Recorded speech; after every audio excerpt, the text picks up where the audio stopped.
Hello and welcome to another episode of Muscle for Life. I'm Mike Matthews. Thank you for joining me today. And by the way, Happy New Year. I realized that I haven't wished everybody a Happy New Year because I had pre-recorded the first several episodes of the year back in the middle of December and wasn't thinking ahead. And so Happy New Year. Let's hope that 2021 is much better than 2020 in just about every way imaginable. How about no global catastrophes? Can we have that? Is that too much to ask now that we have entered into the twilight zone? You know, I don't want to jinx us, so I'm not even going to talk about such things. Let's talk about what today's episode is about. Now, if you are familiar with my work, my books, my articles, the podcast, Legion, and so forth, you know that I like me some science. I like anecdote, I like personal experience as well, but it is easy to get fooled if you don't also keep your pulse on the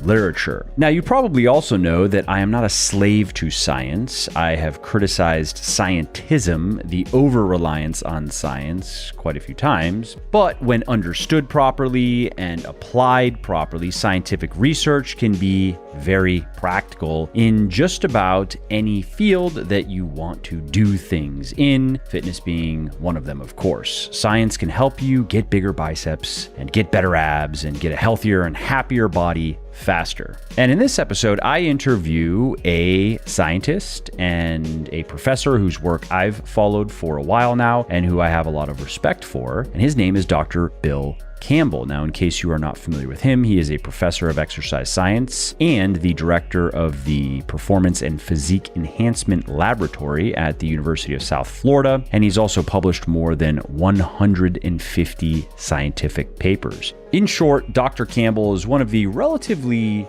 small number of people who spend all of their time figuring out how we can get more from our body. More muscle, more performance, more vitality, more function, and so forth. And in this interview, Bill and I talk about specific areas where the scientific literature is lacking, where he would like to see more research being done, and how he's helping athletic people look and feel even better, specifically how to take lean people and help them get very lean. And he shares some of his best evidence-based tips for that. He talks about the potential benefits of a very high protein diet breaks, and more. Also, if you like what I am doing here on the podcast and elsewhere, definitely check out my sports nutrition company, Legion, which, thanks to the support of many people like you, is the leading brand of all natural sports supplements in the world. And we're on top because every ingredient and dose in every product is backed by peer-reviewed scientific research. Every formulation is 100% transparent. There are no proprietary blends, for example. And everything is naturally sweetened and flavored. So that means no artificial sweeteners, no artificial food dyes, which may not be as dangerous as some people would have you believe, but there is good evidence to suggest that having many servings of artificial sweeteners in particular every day for long periods of time may not be the best for your health.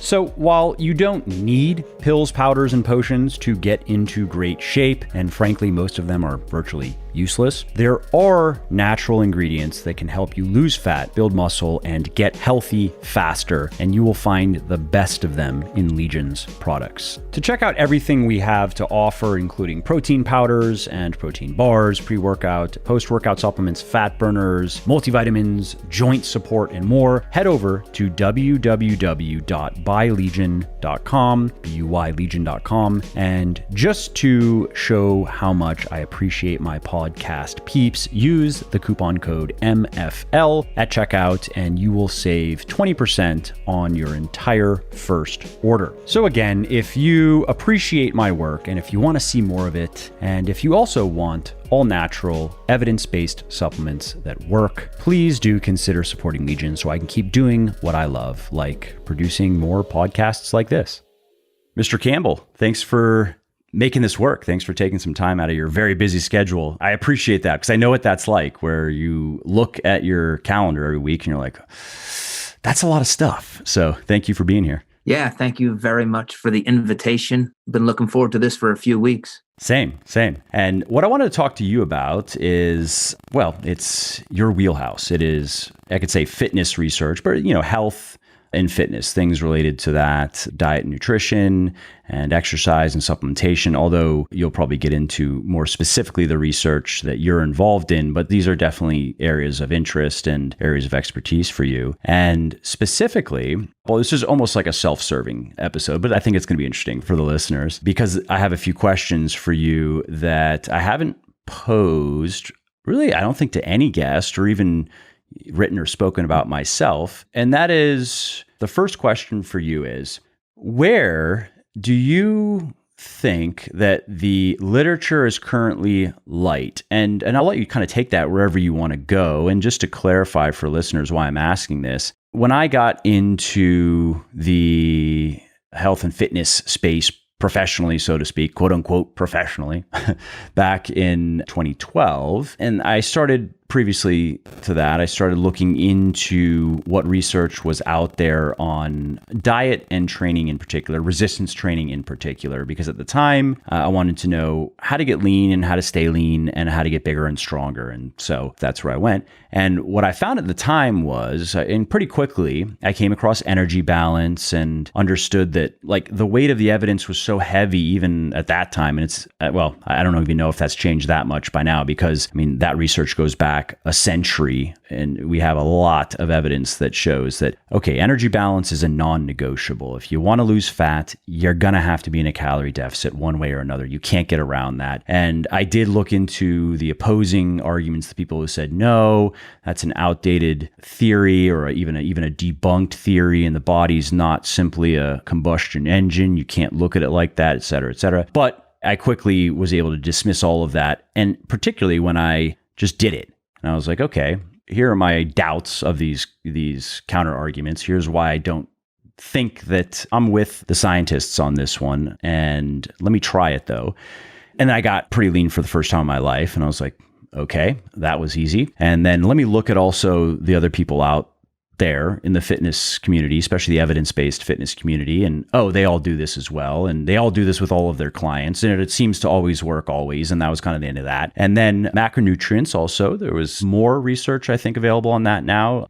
But even back then, it was kind of like, okay, so protein is important. High protein dieting is important. There's no question. Carbs and fats, we know more about that now than then, but it seemed to be not as important. All right, cool. But on the training side of things, it wasn't as clear to me then as it is now. And I think that the research has advanced quite a bit from then to now in terms of isolating the most important aspects of resistance training. If you're trying to get bigger and stronger, if that's why you're doing it, then progressive overload and volume are really the two big levers that you can pull, and frequencies in there, but it's mostly just a tool of volume is my current understanding. And so that's a long preamble, but the reason why I wanted to ask you this question is, again, where do you think, and this could be related to diet, and it could be related to diet in the context of body composition or maybe health and longevity, again, wherever you want to take it. On the exercise side of things, it could be resistance training, it could be endurance training, it could be kind of hybrid training, or maybe in supplementation. I'm just curious, if you as a scientist, what are the areas, what are your questions where you're like, God, I really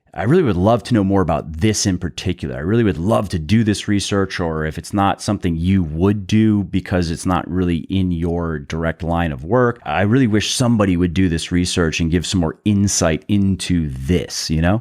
Yeah. I would say I'm doing the work that I want to do. And let me just give a brief overview. So the research that I do, it seeks to help people optimize their physiques within a maintainable lifestyle. So let's eliminate what that doesn't mean. I don't study obese individuals trying to lose weight, although I have done that in the past. And I don't necessarily study bodybuilders, competitive bodybuilders on stage, although I love to learn from them because they've mastered the art of fat loss and maintaining muscle. So I learn from them, but I don't necessarily study them. So I'm in this middle area. Which is going to be most relevant to most listeners. Most listeners, they're not competitive bodybuilders. I'd say a lot of us, maybe we would consider ourselves lifestyle bodybuilders, you know? Yep, that's exactly, yes. The lifestyle client is kind of of where my interest is and where my research is. And to state it another way, yes, you might not step on stage, but a lot of people want to look like they could step on stage without doing the tanning and the traveling and the severe dieting. So essentially, I'd say what I'm trying to find out is how lean can we get somebody and maintain muscle mass or build muscle mass, but without necessarily ignoring their kids, not being obsessive about everything like a bodybuilder has to be to get on stage. So that answers two questions that you asked. It's where's the literature light? Well, try to find 20 studies on lean people losing weight. I don't think you'll get to 20. And then the second thing, it is my passion. And it's kind of funny. I think I'm doing what almost every exercise scientist, student, and doctoral student who wants to get into this profession actually wants to do. But there's no money in this. There's no funding for this. Nobody's going to fund this in terms of the government. There's no NIH funding for lean people losing more fat. So for people with abs who want ab veins, unfortunately, there's not much money in that. Is not high on the government's list of priorities. It is not, but it happens to be high on mine. And I'm very blessed to be at a university that doesn't discriminate or tell me I have to study X or Y. No, they would like it if I would go get a $3 million grant to study some different strategy for obesity. So I'm self-admittedly on the vanity side of the profession. There are plenty of people in exercise science or public health that are studying health-related outcomes. And I will be the first to admit that's more important than what I do. But I was created to have this interest in physique. And over the years, I've been able to build up a lab that allows me to research it. And we keep refining our skills as a research team. So that's going to be my mark to society when I'm dead. It's, that Campbell guy, he studied lean females and people who weren't overweight that wanted to look just a little bit leaner. And I do that with no apologies. I absolutely love it. So did that answer your question? Yeah, that's great. And hey, there will always be lean females who want to be a bit leaner. So there always, I think, will be people to appreciate your work long after you're gone. I hope so. And it's kind of funny, like you've built your supplement company on supplements that you want to take. Yeah. I've built my entire research program on me and my wife's desire to be lean and muscular. That's great. But it also, I mean, it speaks to, we were talking about, I'm thinking of the last call I was on. There was somebody had mentioned a book, Simon Sinek's Start With Why. And one of the key takeaways of the book, of course, it's in the title, but finding your why and sticking to your why. And there's a lot to be said for exactly what you're saying, is that is your why. And if you were to change that and you were to try to go in another direction, sure, you could do it. You know, you have the skills to do it. You have the intelligence to do it. You've proven that you can do it, but it wouldn't be as fulfilling, even if you try to tell yourself that, well, I mean, maybe I can have a greater impact. And I think one of the great aspects of modernity and of free market capitalism, to whatever degree we have that, I understand that we don't have exactly that, but we have some functioning version of that, is it allows for hyper specialization based on what you are most passionate about. And so, I love that. For me, it would be writing. That's the work I like the most, researching and writing. Well, maybe researching is a bit pretentious of a term, but studying, learning, reading, writing, that's the stuff I always get the most, what are you going to say? I don't know, spiritual satisfaction from, in a weird way or something. And so, I appreciate that when I come across people who have found the thing where they can say, I want to do this for the rest of my life. I really enjoy this. And there aren't many things in life you can find that don't get a lot less interesting the more you do them. There just aren't. Like, what is there? There's food, sex, work you care about, that you're passionate about. There aren't many things. There's something to be said for the deep relationship you have with your children as well. But it's hard. It's hard to find one of those things that you can go back to that doesn't destroy you like many sources of pleasure, right? And that also doesn't diminish in time. So it's cool. And so then in your work, now I have two questions for you, actually. So the first one is, because I'm sure a lot of the listeners are now interested in hearing some of your best tips that have come out of your work and come out of your research for accomplishing exactly what you're talking about, for someone who is lean and wanting to get leaner without losing muscle and without losing their sanity or losing their life and just having to dedicate everything to it, losing, in some cases, their like getting into a weird relationship with food, all the things that can go wrong. So that's my first question is, what are some of the key, I'm assuming it's going to come down probably mostly to behaviors, but maybe there's some psychological, some attitudes that are helpful. And also along the way, if you can share as well, would these also apply to staying lean? Because that's another big one for people who, and I would be one of those people who, when you get lean, that's cool. And you can get some pictures and stuff. Now, obviously, if you get too lean, no guy is going to be able to maintain 4% body fat naturally without feeling absolutely terrible all the time. Yeah, we know that. But what about 7 or 8%, 9%? What about in that range? There's getting there and then there's staying there. And so what are some of the most effective strategies? And again, they can just be simple physical things or psychological or a bit of both for doing that. I have what I call my 3 principles for fat loss. So I think that will tackle the how do we get lean? Mm-hmm. And then I'll discuss a few of my thoughts on staying lean. Cool. They're going to be related.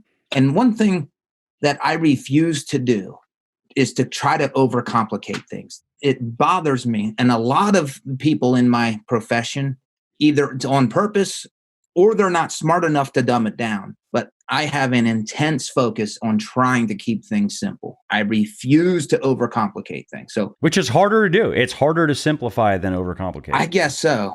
But complexity is the enemy of execution. And I agree with that. If you give somebody 28 different tips on a deadlift form, no, give them one and let them do that for a week. Then we'll do number 2 and they'll be a much better deadlifter because they'll actually retain that information.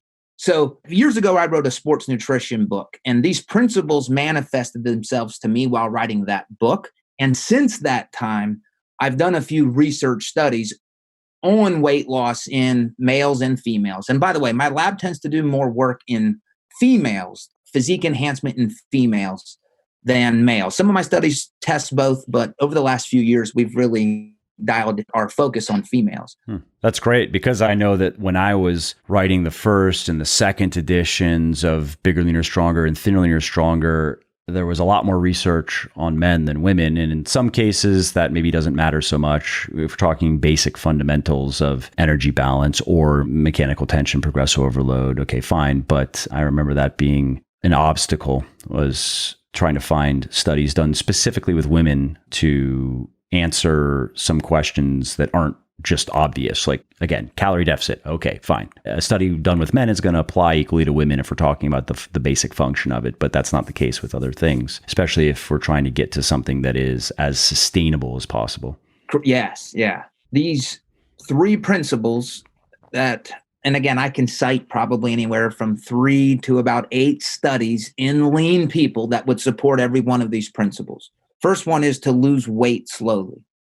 Now, when I say weight, what I really mean is fat loss. We're targeting fat loss, but just in general, when I say weight loss, I mean fat loss, but the general population appreciates it, weight, fat, whatever. So one of the worst things that can be done is to go on a crash diet and cut your calories by 50% and try to increase your exercise 3 times more than what it was last week. Yes, you'll lose weight. Yes, you'll lose fat. You'll lose a lot of muscle. Your metabolic rate will be suppressed. And there's no way you're developing habits that you can sustain going forward. And you've set yourself up for future failure in terms of being able to maintain that. And you're going to suffer. You're going to be miserable. Yeah. Now, I say all that to get off track for a moment.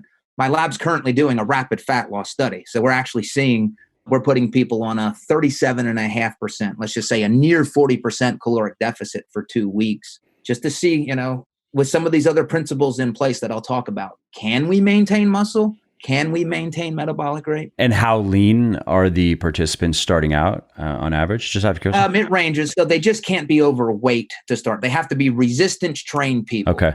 So it's funny. Everybody in my study, according to the scientific literature, is lean. Yeah.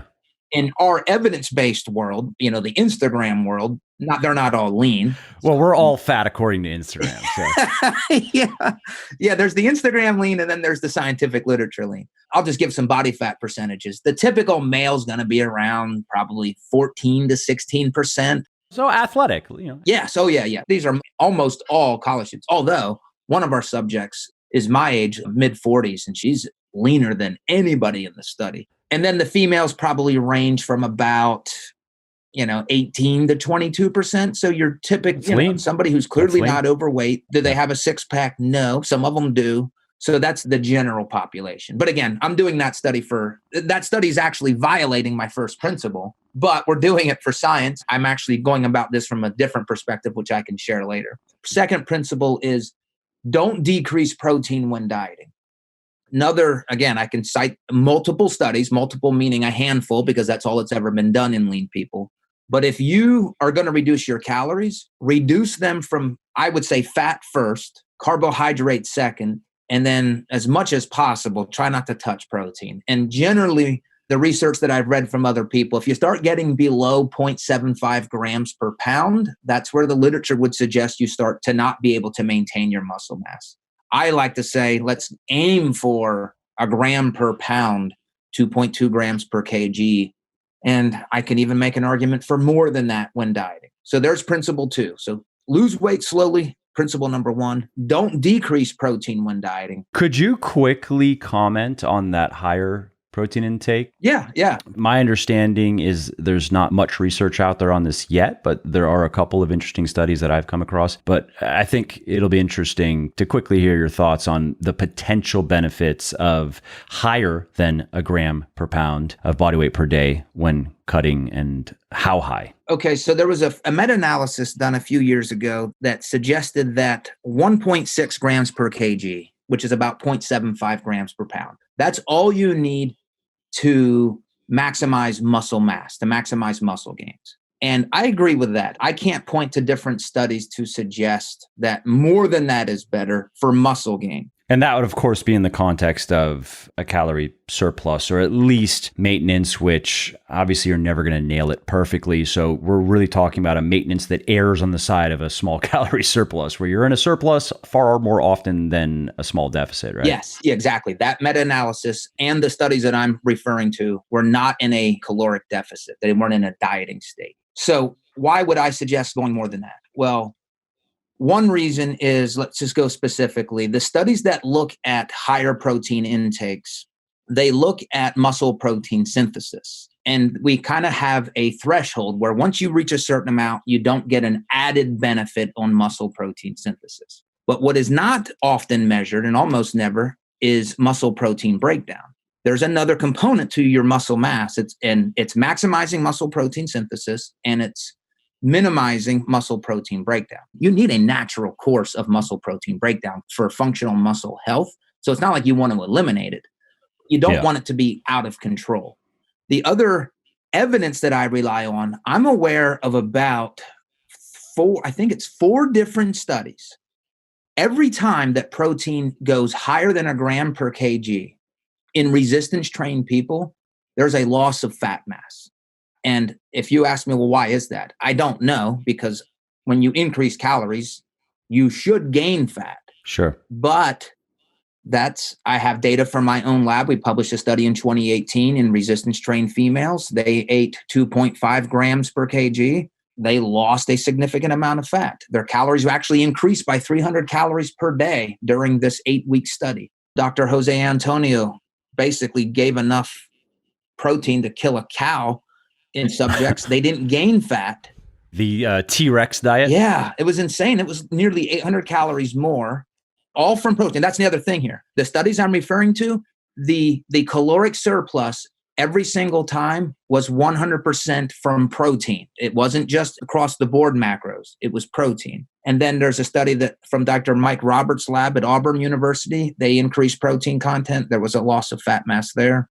And there's another study, I don't remember the name of the author. What are the proposed mechanisms for that? Well, the proposed mechanism is a protein has the highest thermic effect of food. So it allows you to burn more calories when you eat protein versus the other macronutrients. But that doesn't explain, it's not like you're burning more calories than what the calories are that you're ingesting. Exactly. Yeah. But the other part of this, which is very hard to measure in a research setting, is NEAT, or the amount of energy that you're expending just throughout. Are you going to fit? Basically, are you fidgeting a lot more? Do you become more active? Mm-hmm. Or maybe if it's not fidgeting, right, it could just be, oh, you took the stairs instead of the escalator because you just felt up to it in the moment and you got up and walked around more throughout the day, especially, with a lot of people working at home, where if you don't pay attention to it, you could just sit in your chair for 6 hours straight, stuff like that as well, right? Yes. And it seems like it almost has to be that. Again, I don't know But it's interesting that additional protein would create that effect, but carbs, which are primarily energetic, would not, which also have the TF is not as high, right? But it's a lot higher than dietary fat. And similar to protein, you rarely see the body converting carbs directly into fat via DNL, right? It's just, maybe if you ate like 1,000 grams of carbs a day for a week, you would start to see that. But it's interesting that protein seems to be unique in that regard. It's very unique. And the other thing, Dr. Gray, who's a famous obesity researcher, he did a metabolic ward study where they overfed subjects. And one of their arms was all protein. And again, they might not have been overweight, but they're clearly not resistance training. They did gain, let's say, 8 pounds, but 4 pounds was lean body mass, 4 pounds was fat mass. So there's a situation where I've always thought, if you overeat protein, doesn't mean you're going to gain muscle. Well, they did. Now, was it functional muscle? Again, they weren't training. I don't think it was all water weight. So I'm not going to sit here and say that all 4 pounds was muscle, but I'm not going to say it was an illusion and that it was all water. So there's something about higher protein that has and I'll say use the word physique. It's not just about muscle. It's also about your fat mass.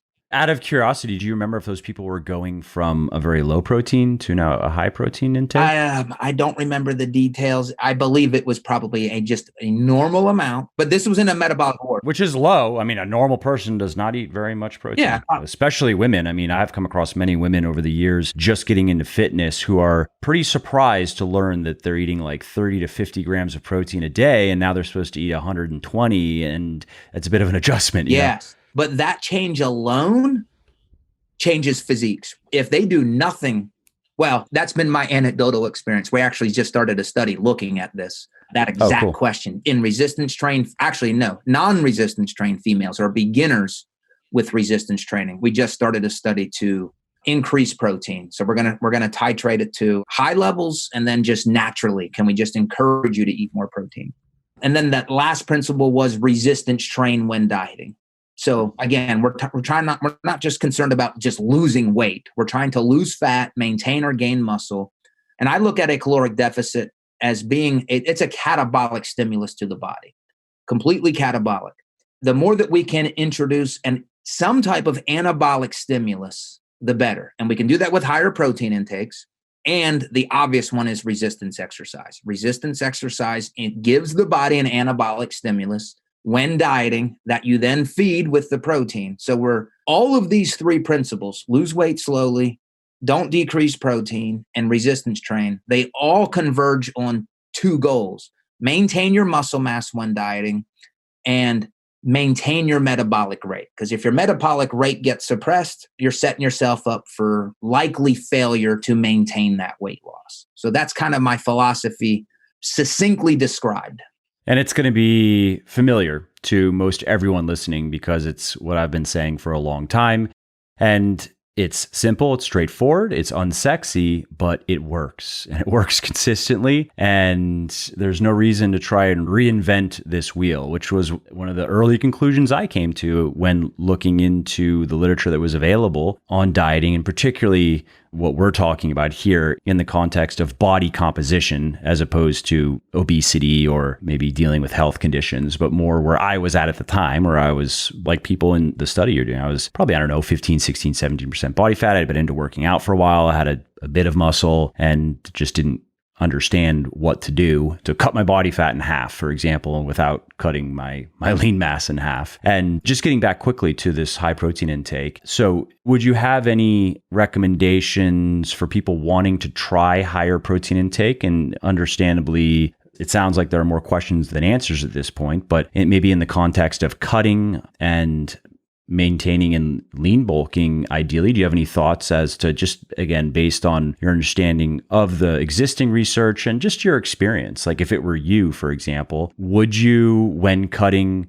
maybe go as high as 1.5 grams per pound per day, 2 grams, higher than that, not as high as that? I'm just curious. And then if you're maintaining, if you're lean bulking? I would say as high as comfortably possible. Now, what I've learned is the population that I deal with, let's contrast them with bodybuilders. There's a lot of female bikini competitors, physique athletes, even male bodybuilders who have no problem eating 2 grams per day of protein per pound of body weight. Just insane. I mean, especially with protein powders, when you can just drink down 40, 50 grams of protein without running into any GI issues. Some people will, but some people that's okay because of the powders, they're just digested so quickly. Makes it pretty easy. You do that a few times a day, or 2-3 times a day, and eat a couple big meals and you're there. Yes. Yep. So for some people, and I'll just say, I don't know how you would do it without protein supplements and protein bars. At least in my own life, I rely on them to get me to my 1 gram per pound of body weight every day. Remember Ronnie Coleman? What was it in his, I forget the name. It's the famous Yeah Buddy document. Remember his huge Tupperware of like 9 chicken breasts? Yeah. Yeah. He's operating on a different level in multiple ways. That's what you had to do. And he was, who knows? He's probably eating 600 grams of protein a day. But working with the population who aren't bodybuilders, a lot of them struggle getting to what I would say is an optimal level. So what I do just from a practical standpoint is, okay, you're currently eating 60 grams. I think you should be at 120. Let's move you to 80 grams. Can you take a scoop of this protein? Can you, have a can of tuna on your salad or whatever it is? So when working with individual clients, increasing is better than nothing. But ideally, we get you to a higher amount. And the study that we're doing, and actually got put on hold because of COVID, that's a different conversation. We have 3 groups of females, and I'd love to hear your thoughts on this. One group, we're saying, don't change anything about your diet. Just lift in my lab for 8 weeks, 3 times per week. So that's the control group. We have another group, we're saying, you're going to track your macros. And I have a whole research staff that teaches them how to do this. Every subject has a personalized nutrition coach. So they have a lot of support. And we said, you have to eat 1 gram per pound of body weight throughout these 8 weeks. And I would like to thank Legion Athletics for sending me some protein bars, by the way, to help some of these subjects with that. Happy to do it. And the other group were saying, hey, we don't want you to track anything. We want you to live your normal life, although you're going to start lifting in my lab. So everybody's lifting in my lab. But all we're asking you to do is just double your protein intake on the 3 or 4 things that you would normally eat anyway that are high protein. So if you normally have 2 eggs for breakfast, we want you to have 4. If you have a chicken salad for dinner, we would ask you to get double the chicken on that. If you have a glass of milk before bed, have 2 glasses of milk before bed. So basically our question there is, and I also want to shout out Gianna Mastrofini is my research coordinator. She's coordinating this study. She has done a fabulous job with this. What we're saying is maybe tracking your macros is a little severe for a lot of people. And in this case, it's females. But we might not have to do that as an early step. Maybe it's just being aware of protein foods or high protein foods, just being conscious of getting more of them. So that's that study design. Yeah, that's an interesting design, and it is very practical. Again, for it's that on ramp, and that's particularly kind of the headspace I've been in because I've been working on this book for the 40 plus crowd, which is going to be my most newbie friendly book, and I'm not going to be asking them to weigh and measure food, and so instead it's going to be more portion based and using your fist as a reference point in terms of understanding, okay, so a fist of this comes out to let's say these types of protein, right? And try to be as embracive as possible, comes out to these types of macros. And so there is a bit of meal planning in there, but I don't want them to have to get into Excel. I don't want them to have to get out the scale, not because it's hard, per se, but it can be intimidating, and it adds probably unnecessary friction considering where many of these people are starting, where it would be a lot easy for them to, like in this case, instead of teaching them how to track their macros, it'd be a lot easier for them to start with, where you could tell them, okay, so what are you currently eating for protein? Or if you just know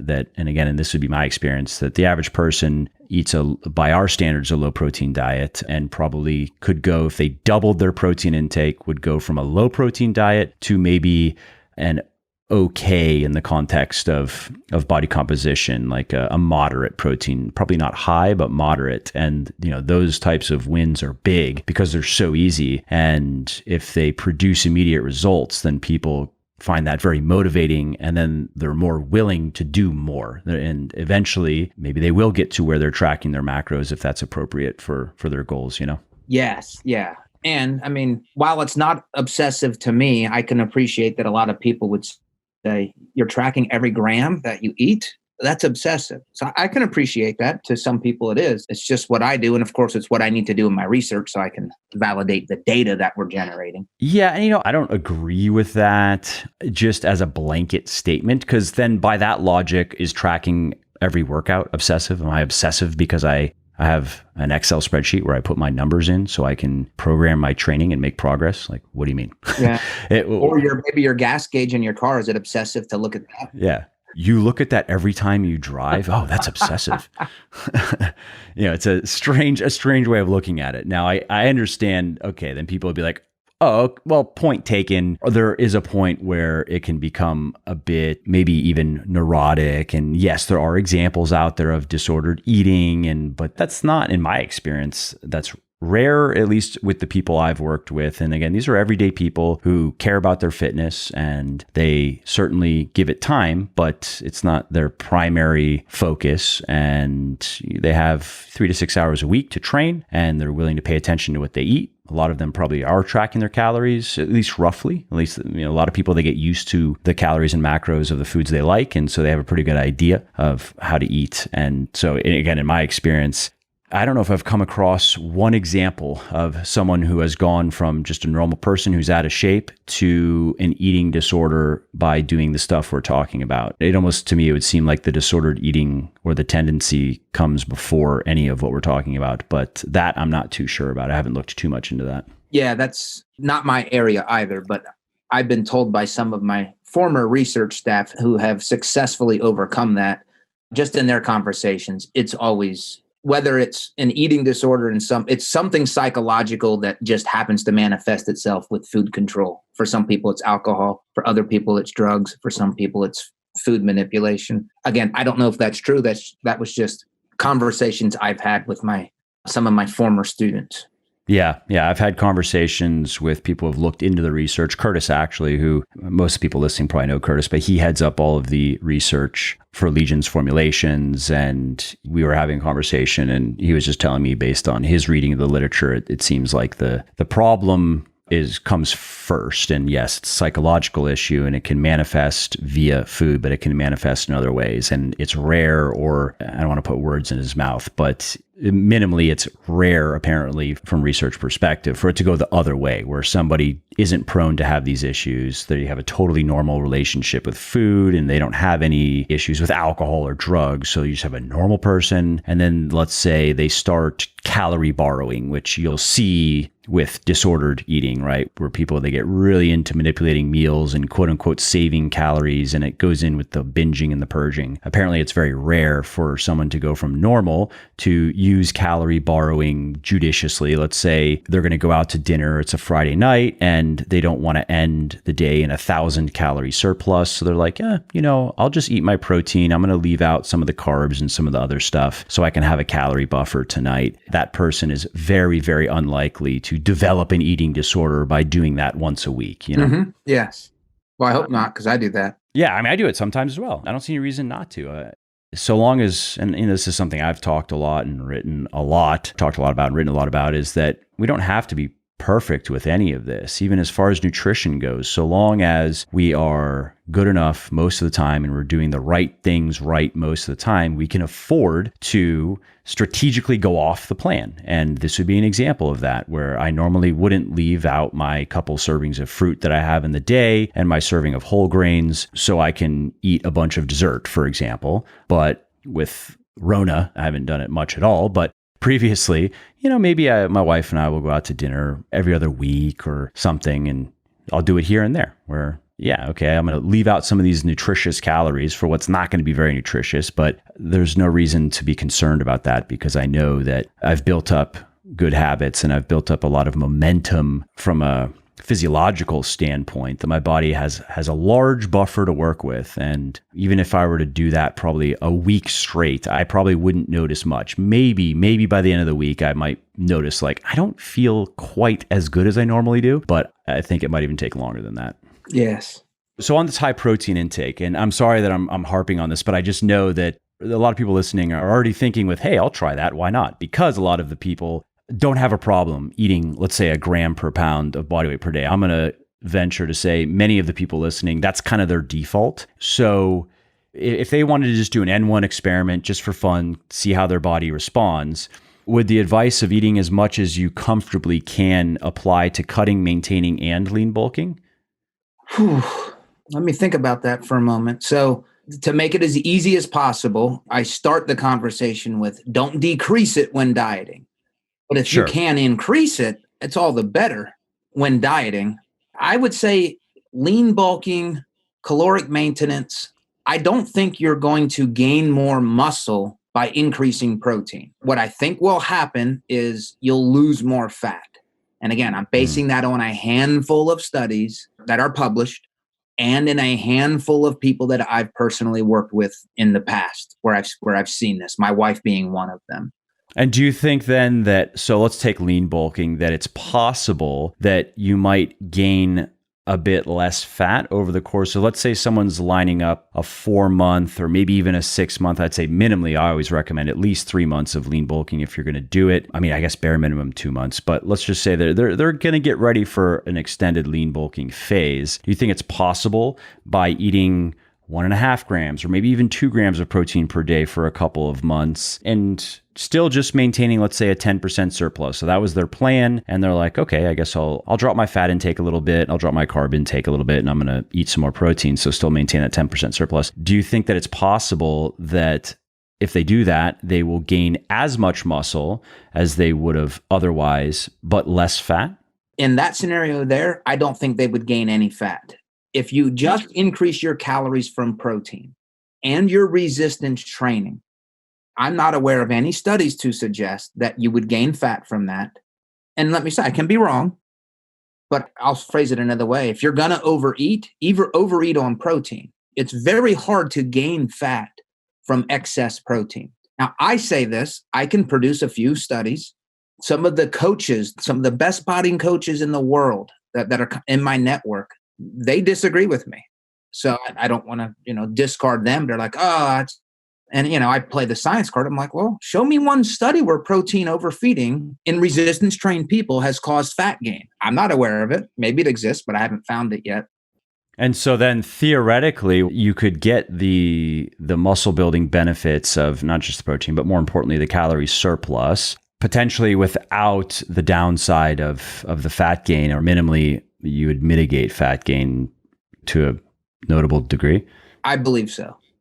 Interesting. Now, I think that as actually, if I remember correctly, one of the premises in Martin Berkhan's Lean Gains book, which is he recommends a very high protein intake. And I remember that some of the claims seemed a little bit of a stretch to me. Like I didn't see the evidence in the same light as he did, but that is one of the things he talked about is the benefits of very high protein intake, and particularly when cutting and lean bulking. I mean, maintenance is not as important in the scheme of things because, the goal is a bit different when you're really striving to lose fat or really striving to gain muscle. That's just a different mindset than I'm pretty happy and I'll eat a bit more some days, eat a bit less some days. And maintenance is usually just to kind of loosen up a little bit.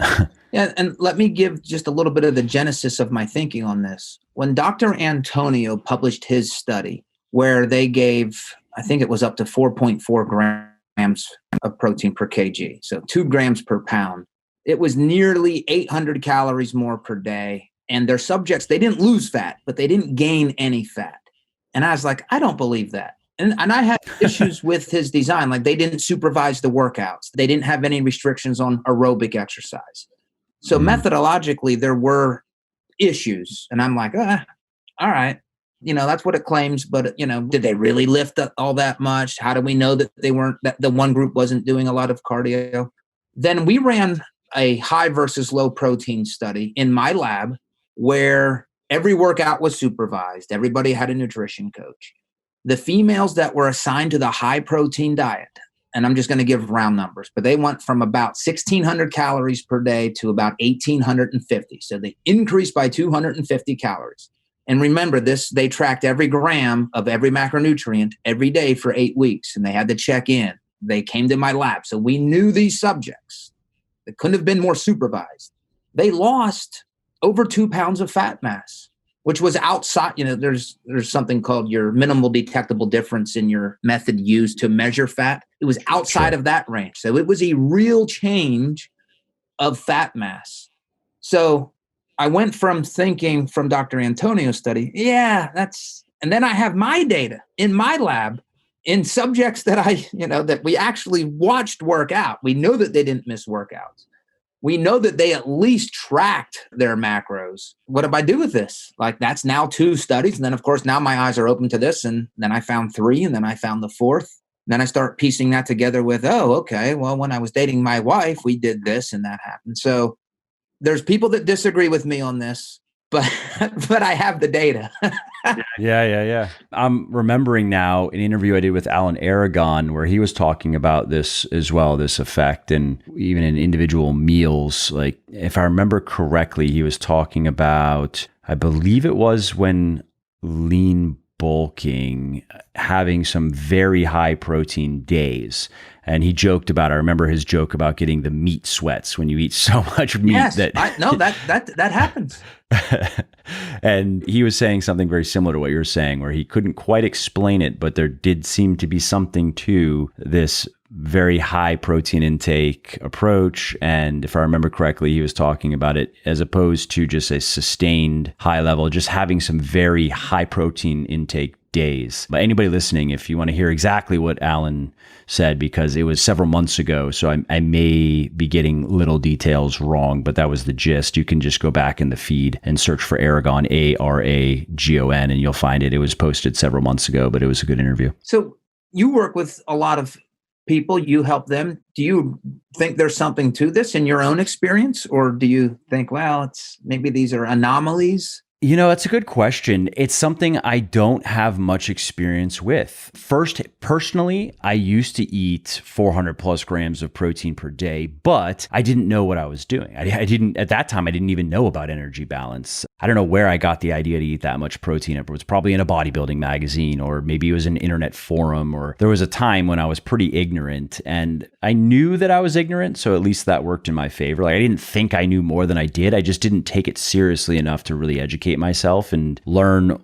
what to do according to credible experts and according to scientific research. It was more just gym lore and whatever I could find as quickly and as easily as possible. Because at that time, I just liked working out. It's something I did with my friends but anyway. So I can't speak to that period. And since then, I've actually never gone back to a consistently probably anything over 1.2 to 1.3 grams per pound per day. And that would have been when cutting. And I can say, though, that I have noticed a difference between about 0.8 grams and 1 to 1.3 grams of protein per pound of body weight per day when cutting. And how I've noticed it is in muscle soreness and just post-workout recovery. I have noticed that, especially even recently, actually, where I was just curious. So I took out, it was about only 30 grams of protein per day, and maybe 30-ish. Let's say it might have been as much as 50. And to get into the 0.8 grams per pound of body weight per day range. And this was in the context of, I would say, maintenance, but like I had mentioned earlier, maintenance, it's a moving target. It's not like I am able to eat exactly the calories I need every day. And because I lost about 8 or 9 pounds of, well, I didn't lose any muscle to speak of, so it's going to be mostly fat. I mean, there'll be some water and glycogen, but I got pretty lean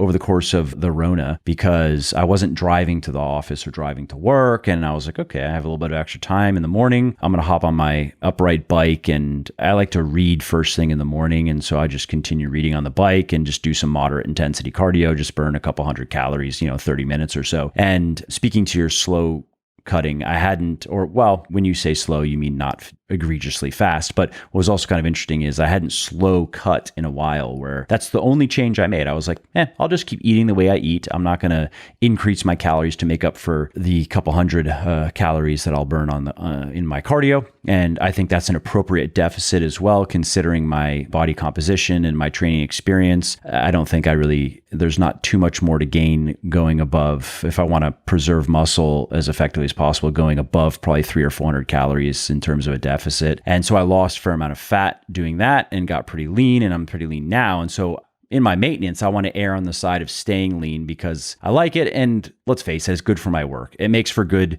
pictures for Instagram, and we're going to do some YouTube stuff. It makes for good video. And that's kind of silly, but I've noticed from a marketing perspective, there is a difference between being 11 or 12% and like 8 or 9%. There just is. It gets a lot more attention, and it's kind of silly, but it is what it is. And so my point with saying that is my maintenance, I'll bet you if I could know for certain that I'm in a slight deficit more often than I'm in a slight surplus, because I'm going to err on the side of trying to not overeat. And so when I reduce my protein intake, I notice, because now I'm doing cardio as well, and there's, it's moderate cardio.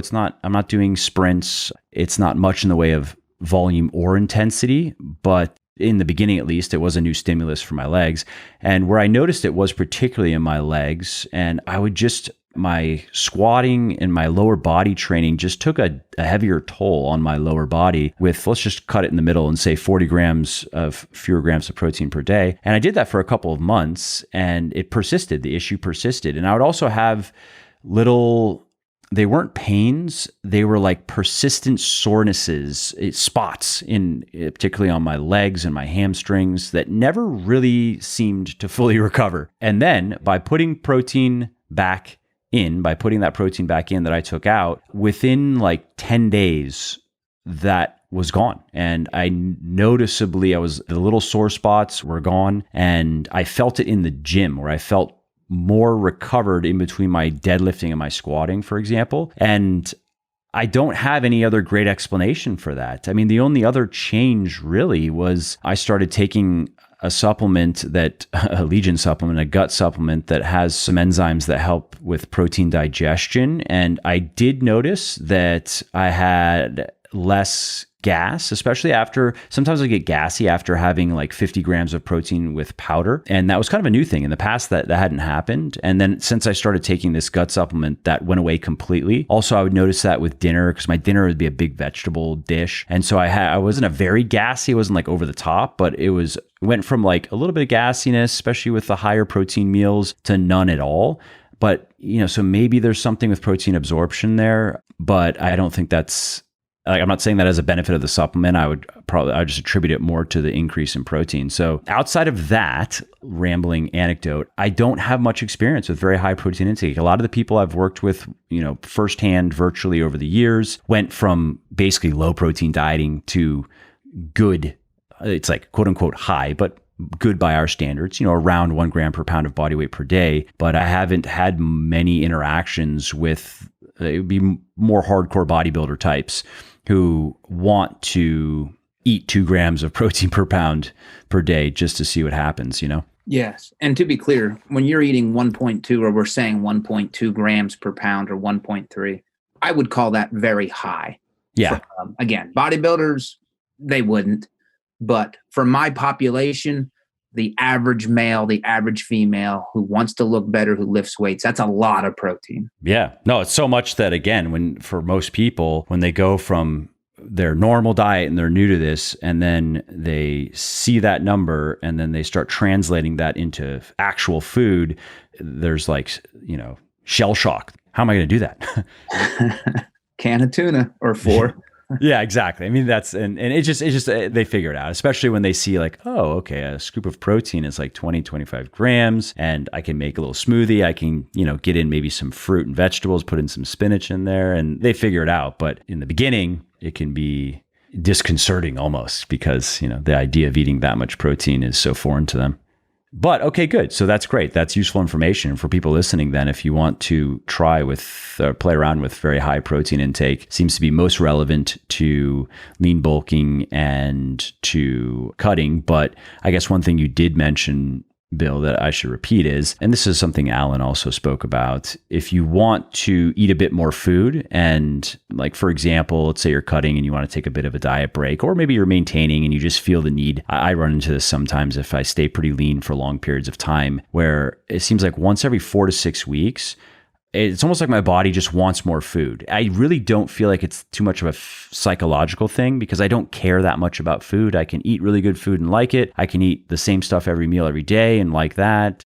But I will feel the need for more calories for my body. It's almost like, can we please just get a bit more food? Can we please get something more than, the 2,700 or whatever a day we've been getting? And those scenarios, whether it's a diet break or just wanting to eat more food or maybe going to a restaurant, if you can enjoy eating a bunch of protein, as far as that's the most forgiving, I guess we could say, on your body composition. Like, let's say you're going out to a restaurant and you really like meat, go to town, have a huge steak, which can also come with a bunch of fat, but depending on what you want, depending on where you're going and how you're ordering it, eat a bunch of meat. And that, as far as your body composition goes, will have less of an effect or less of a negative effect than maybe the massive mac and cheese or, I don't know, the massive bowl of pasta or something. Yeah, I agree. It appears as though you do less damage if the excess calories are coming from protein. Yeah. And body fat accumulation.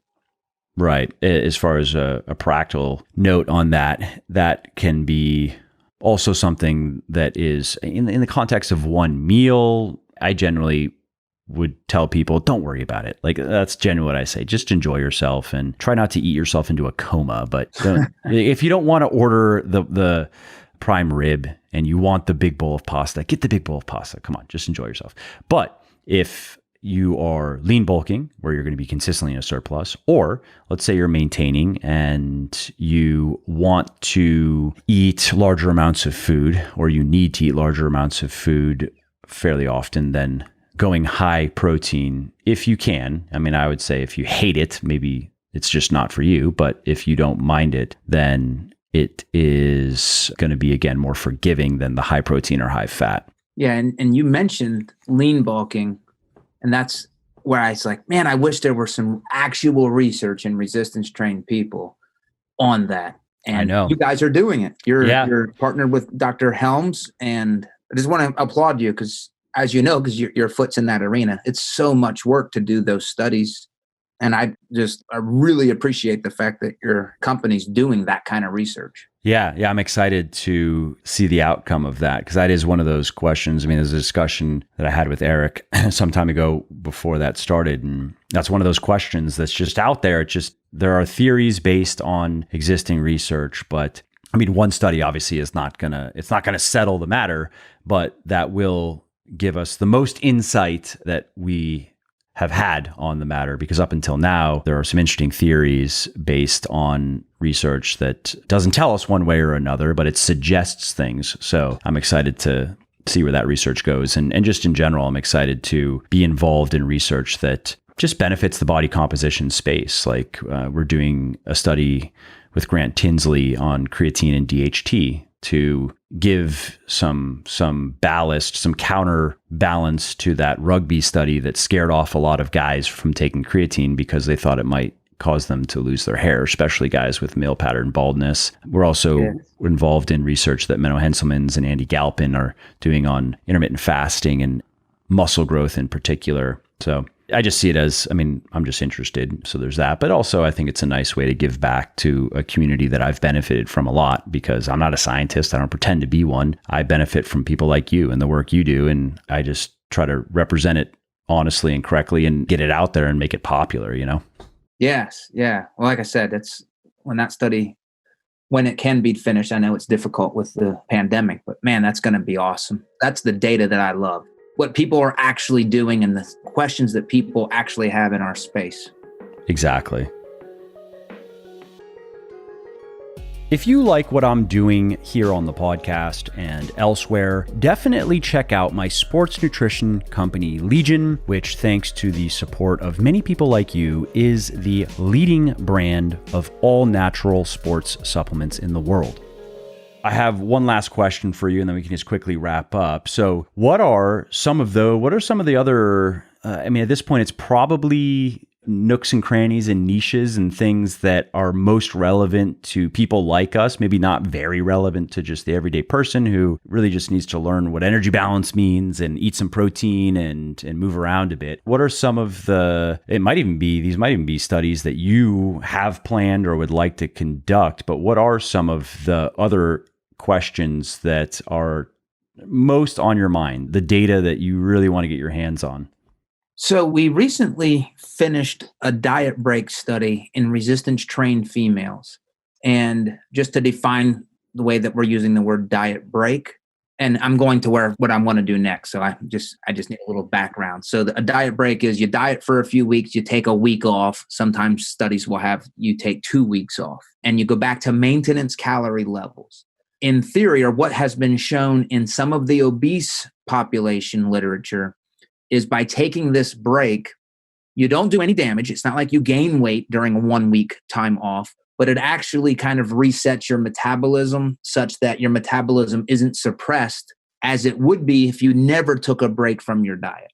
And coming back from a diet break, so you take a week off, the next week that you go back on your diet, you're a little more efficient with the fat loss that you're going to be able to initiate. So it's not all of the literature is supportive. It's always no change, no benefit, or in some cases, there's a benefit. So what I'm looking to do with our rapid fat loss study is stick to this philosophy of don't diet for a long period of time. Take a break, lose weight slowly when you are on a diet. But I think the question that's going to be driving my research program for the next few years is, what's the most amount of fat we can take off of the human body in a short period of time, but yet maintain muscle mass and metabolic rate? So where is that threshold? How aggressive can we be? Because if you haven't been dieting for, let's say, a couple months, you're probably going to be really motivated in that first week and hopefully that second week, where maybe we can be aggressive, more aggressive than what I would thought that we could have been in the past, but not so aggressive that we're causing quote unquote damage. That's kind of where I see. Yeah, that's an interesting strategy that where you could start out more aggressively and then ease off the gas as you get deeper into the cut. And then I guess you could combine that with diet breaks. That'd be interesting too. Could you take 5 days off? There's something to be said, right? Just for the psychological break. It's just nice to eat a little bit more food when you've been in a deficit for a bit, but you take your 5 days off, let's call it, or 7 days off. And can you come back to it a bit more aggressively than you normally would? Like even take a 30 or 35% deficit. I've generally just recommended the 20 to 25%. Of course, if you are very overweight, you can get away with a larger deficit and lose plenty of fat and not lose muscle and feel okay. But for fit people, let's just say 25% is probably the ceiling. That's the highest I've ever recommended. And then I've explained that if you're a guy at 10% wanting to get to 7%, it's going to have to be a bit smaller than that, and given the female equivalent. But that would be an interesting approach, actually, like you're saying, is can you start a bit more aggressively and then come down to something that's less aggressive, take a diet break, can you restart aggressively and then come back down to, let's just call it 20%, because if you could do that, that could help you get to your goal quite a bit faster, actually.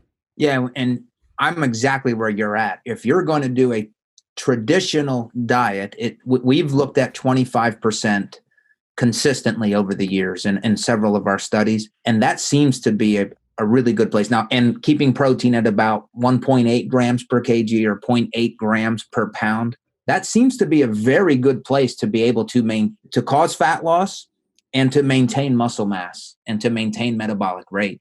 So yeah, I agree. 25% I think it's probably the best approach. And I'm just, as a scientist now, saying, all right, well, let's push the envelope to see what we can do with resistance exercise, with high protein intake, if we do push it more for a short period of time.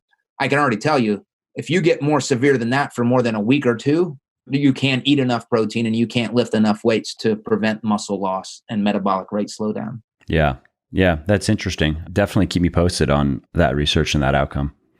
No, absolutely. All right, man. Well, this was a great discussion. I'm really glad that we could connect up and do this. I'm looking forward to the next one. We'll have to, again, I know that with your schedule, it might not be for a month or two, but I think we should definitely figure out something else to talk about, because I'm sure that this discussion is going to be well received. And we were able to talk about some of the nuances maybe of body composition, but certainly things that I haven't beaten to death in already on the blog and podcast, which is always what I'm looking for. So thanks again for taking the time to do this. And let's just wrap up with where people can find you and your work. And if there's any project in particular that you want them to know about, if you're working on a new book or anything like that, let's just let them know. Yeah. So I'm on Instagram. That's the only place that I'm on social media. My username is @BillCampbell PhD. I'm very active on that. I put a lot of questions, true, false, multiple choice type of stuff on there, centered around physique enhancement, sports nutrition. It's exactly what you would think a professor would post about. So it's great. It's a great resource for just learning things. And that's why most people are still listening because they want to learn. They want to learn stuff. So your Instagram is the type of Instagram that they would appreciate. Yes, yeah, and I'm fortunate in the sense that I'm a professor. So I'm not trying to sell you one of my products or anything like that. So it is 100%. No detox teas. Well, not yet. No. Fortunately, you haven't had to go there yet. Yeah. I don't think that will be in my future. I do get asked for a lot of things, though. Things that I'm like, yeah, I don't use this in my own life. It's funny. I love what you do on your podcast. If I ever did a podcast, it'd be like, I'm going to promote myself and what I actually do. So I always appreciate that when I listen to your podcast. Yeah, I mean, that just made the most sense to me. The podcast is fairly popular. So if I wanted to sell ads, I've been told that it could be maybe in the range of $40,000 or $50,000 a month in revenue, but I'm not going to find stuff to promote that I'm going to want to promote more than my own, right? And so it just made the most sense to me to be like, if you like what I'm doing, here are the things that I have, and if any of them are interesting to you, check them out. If they're not, that's okay. You see, I think my wife would argue with me. If I could potentially generate 40 or 50,000, I think she might say, "Are you sure we can't promote a basket or?" Yeah, isn't there something? I mean, and that is a fair point. But you only have so much inventory, right? You can't just fill your episodes with promotions. And we're able to track some of the ROI that comes off of the podcast. And there's, of course, a fair amount of revenue that's generated that is untrackable. It's hard to say exactly what is it making me when it comes down to it. And it's probably, if we're talking about my own personal income, it's almost certainly not making me that much money, but that's okay. It makes more strategic sense to just, I would rather have people hear about Legion more often, even if they're not going to buy anything. Ultimately, I think it makes more sense strategically for me, again, just focus on my stuff and build the ecosystem, so to speak, and build the overall value of that versus the short-term gratification of maybe more personal income. But I'm not getting the potential long-term value of having podcast episodes that, I'll have episodes that I recorded years ago that still get a fair amount of plays every month. And so it almost, it's not a great analogy, but it's almost like a network effect of sorts in that, or self-reinforcing feedback loop or something, where the more podcasts I produce, where I have some quick pitch of something of mine or a blurb on my books or whatever, the more valuable it becomes. Because again, who knows, I could be recording episodes 5 years from now and people are still listening to this one. And so the more episodes I have out there that just mention my stuff, the better, I think, given the bigger picture that I'm working toward. Well, it makes sense. And I think I told you earlier, I'm starting on 2016 of your podcast. So that's 4 or 5 years ago. So I'm one of those people. Yeah. It's a perfect example. And hopefully I was saying reasonable things back then. I think for the most part I was, though. Oh, it's amazing how you and I come to the same conclusion, I think, on about everything. And Lyle McDonald did I just listened to that one recently. I've never met Lyle. I don't know him. But everything he says, I agree with. Like, it seems like he's a smart guy. And I think because of his personality, and I've had no issues with him. He's always been, what you hear on the podcast that's been all of my interactions with him have been like that, friendly and fun. But that's not the case for a lot of people who have clashed with him, right? So he has, and rightfully, I'd say he's earned a bit of an outsider kind of reputation, and in some cases he'll be pretty inflammatory, and I don't take personal offense. It hasn't been to me, but even if it were, I don't take that stuff personally. But that aside, so if we take kind of maybe some of the quirkier or unpalatable aspects of his personality aside, I think if you judge him by his work, and especially if you go back to things that he has been talking about for a long time, he's been pretty prescient, actually. He's been, like with volume, he's been saying for a long time, 10 to 20 hard sets per major muscle group per week. He hasn't used the term hard set, but that's like Greg Knuckles' term, but that's what he's talking about. And 10, if you're new, you don't really need to be doing more than 10. And I'm also talking about direct plus indirect volume. You have to be reasonable with that. But if you are, doing some barbell rows, like that is volume for your biceps too. And maybe as high as 20 if you're an advanced weightlifter and you're really trying to squeeze out those last bits of strength and muscle. But even that is probably not necessary. And if you go beyond that, will you gain more muscle and strength? Who knows? Because you're going to get hurt. There you go. He's been saying that for a long time. And I remember that's an example of something that he was attacked over, especially as a couple of years ago when there was some research and there was a discussion that would suggest that, well, there's like a direct linear relationship between volume and muscle growth. And so if you can do 40 hard sets per major muscle group per week, do it. But now, as the research has advanced, it's coming back around to what Lyle's been saying for a long time.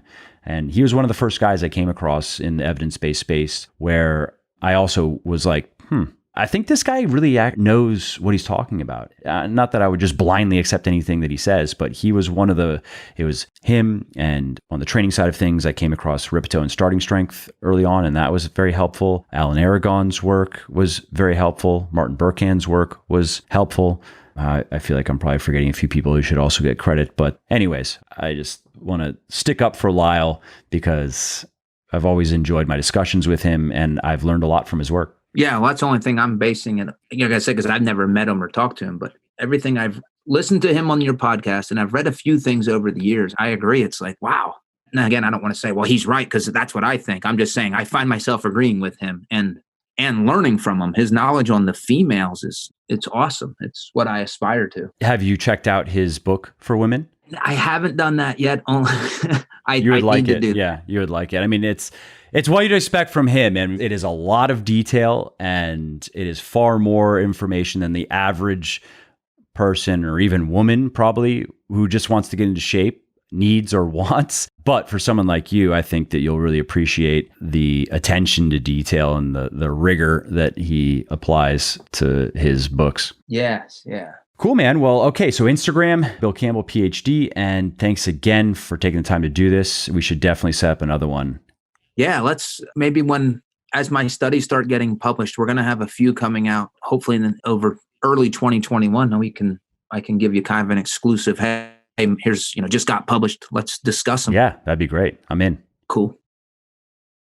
All right, well, that's it for this episode. I hope you enjoyed it and found it interesting and helpful. And if you did, and you don't mind doing me a favor, please do leave a quick review on iTunes or wherever you're listening to me from, in whichever app you're listening to me in, because that not only convinces people that they should check out the show, it also increases search visibility, and thus it helps more people find their way to me and learn how to get fitter, leaner, stronger, healthier, and happier as well. And of course, if you want to be notified when the next episode goes live, then simply subscribe to the podcast and you won't miss out on any new stuff. And if you didn't like something about the show, please do shoot me an email at mike@muscleforlife.com, just muscle, F-O-R, life.com, and share your thoughts on how I can do this better. I read everything myself, and I'm always looking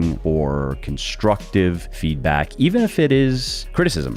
I'm open to it. And of course, you can email me if you have positive feedback as well, or if you have questions really relating to anything that you think I could help you with, definitely send me an email. That is the best way to get a hold of me, mike@muscleforlife.com. And that's it. Thanks again for listening to this episode, and I hope to hear from you soon.